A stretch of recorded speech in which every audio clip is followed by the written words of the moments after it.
छोटे मोटे कामों में वो नहीं शामिल होते हैं। बाढ़ तो आती जाती रहती है, आज बाढ़ है कल सूखा होगा, तो कहाँ कहाँ राहुल गांधी जाएंगे।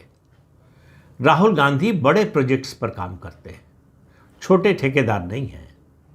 वो बड़े कॉरपोरेट हाउस की तरह से बड़े प्रोजेक्ट्स को हाथ में लेते हैं और उसको एग्जीक्यूट करते हैं।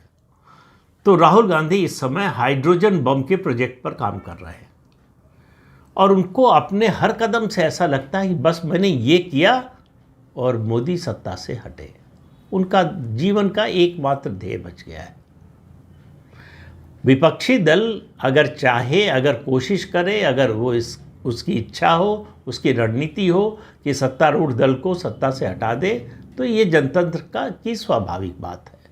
पार्लियामेंट्री डेमोक्रेसी में इसको कोई गलत नहीं मानता और ऐसा करने का संवैधानिक अधिकार विपक्ष के पास होता है, लेकिन संवैधानिक तरीकों से, झूठ बोलकर नहीं। हर बार उनका झूठ पकड़ा जाता है और वो एक नए झूठ पर चले आते हैं।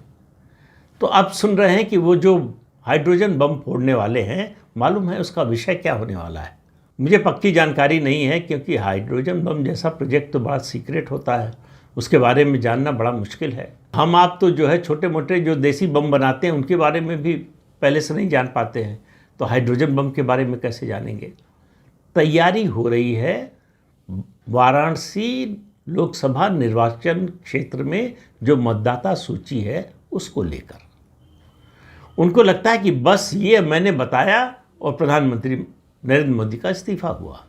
पहले लोकसभा से होगा, फिर प्रधानमंत्री पद से होगा और जो है रास्ता हमारे लिए खुल जाएगा। अब शेख चिल्ली का नाम आपने सुना होगा।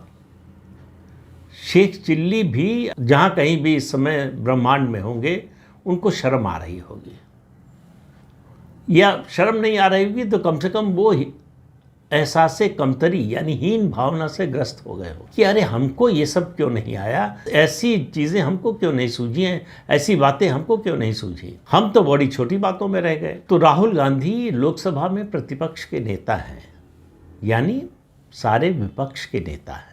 जो भी राजनीति में है, संसदीय राजनीति में है, चुनावी राजनीति में है, उससे एक तरह की गंभीरता की अपेक्षा रहती है कि वो जो बात कहेगा वो जिम्मेदारी के साथ कहेगा, तथ्य और प्रमाण के साथ कहेगा।